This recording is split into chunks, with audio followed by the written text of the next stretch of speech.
Bulan kemarin saya harus menghadiri undangan bisnis yang mengharuskan saya berangkat ke New York. Sebuah perjalanan yang melelahkan bagi saya. Mengingat Jakarta New York ditempuh bisa 24 jam.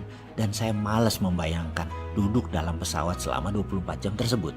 Gara-gara perjalanan tersebut saya jadi keinget pertemuan terakhir dengan senior saya di kampus dulu yang bekerja di New York University sebelum pindah ke Yale University di tahun 2003, yaitu Profesor John Barr, di mana saya waktu itu diundang sebagai salah satu responden salah satu riset yang dia lakukan. Sebagai seorang guru besar psikologi, di sana John dikenal dengan sebuah eksperimen yang bernama Barr-Holloway Theory. Karyanya demikian terkenal dan saya sangat bangga menjadi juniornya yang dipercaya untuk ikut di salah satu riset tersebut. Karyanya itu juga ditulis oleh Malcolm Gladwell dalam buku Blink sehingga menjadi terkenal ke seluruh dunia. Risetnya ini sederhana, yaitu menguji kekuatan kata-kata yang berefek pada tubuh manusia. Dalam riset Barr, dia bereksperimen terhadap 40 mahasiswa yang telah bersedia melakukan hal yang diperintahkannya untuk mengulang dan berkata-kata pada diri sendiri selama 30 hari. Atau kalau disederhanakan, disuruh melakukan self-talk, bicara dengan diri sendiri selama 30 hari. Ke-40 mahasiswa dibagi dua kelompok, kelompok A dan kelompok B.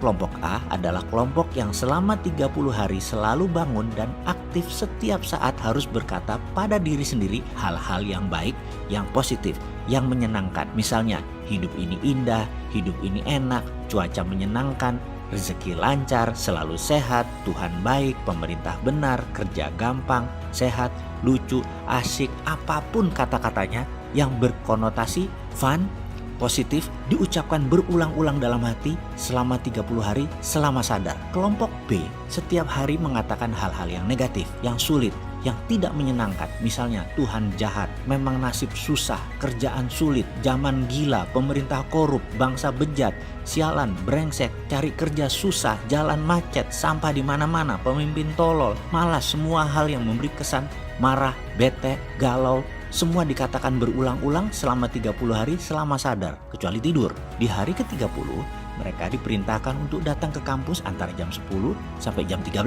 Sepanjang hallway atau koridor disiapkan kamera yang banyak karena ada 100 responden dari beragam latar belakang hadir untuk menilai. Kita melihat via monitor, via kaca cermin yang semua tidak diketahui oleh peserta. Saya termasuk di antara 100 koresponden tersebut. Kami tidak tahu mana yang dari kelompok A, mana yang dari kelompok B. Kami hanya dikasih kertas, ada gambar foto peserta, beserta nama. Di sana ada dua kolom, A dan B. Kita hanya disuruh melihat gerakan mereka dan menulis apa perasaan kita pada saat itu. Kira-kira mereka dari kelompok A dicontreng A, kalau dari kelompok B ya B. Sangat sederhana kan? Selama 3 jam kami berseratus menilai setiap mahasiswa yang jalan melalui koridor panjang tersebut. Setelah selesai, kertas direview, dikumpulkan dan kami lunch. Selesai lunch, 100 jawaban kami disorotkan ke layar LCD proyektor. Apa yang terjadi? Kami berseratus tepat menebak 40 peserta tersebut mana yang A dan B dengan ketepatan 95%. Kami semua kaget.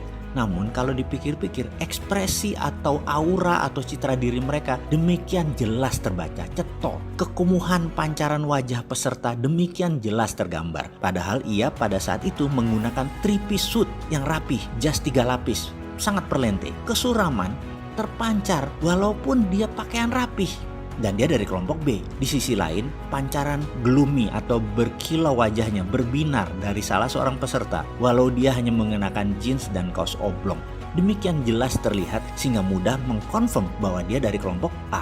Melihat ketepatan tersebut, banyak responden bertanya apa yang terjadi. Termasuk saya sangat antusias. John menjelaskan dengan sederhana. Katanya demikian, manusia itu memiliki 1 triliun sel. Setiap hari mati kira-kira 30 miliar sel. Sehingga di hari ke-30 manusia itu berbeda dengan sel 30 hari yang lalu. Note, catatan aslinya sel itu adalah billion nano jumlahnya. Kita lanjut lagi. Dalam 30 hari, sel yang mati tersebut diganti atau tumbuh sel baru. Pada saat sel baru itu bertumbuh, sel tersebut netral sifatnya. Kita manusia bisa menulis apapun di sel ini dengan pikiran dan kata-kata. Maka kalau dalam 30 hari kita mengatakan hal-hal negatif berulang-ulang tanpa jeda, membuat tubuh kita, sel baru kita bereaksi sesuai apa database yang dituliskan, sehingga orang tersebut kumuh, butek, suram, tidak menyenangkan, dan lain sebagainya. Di sisi lain, kalau selama 30 hari ditulis database positif, hasilnya ya positif, wajahnya berbinar, kulitnya terang, ceria, auranya menyenangkan, kita menjadi ingin dekat dengan orang tersebut.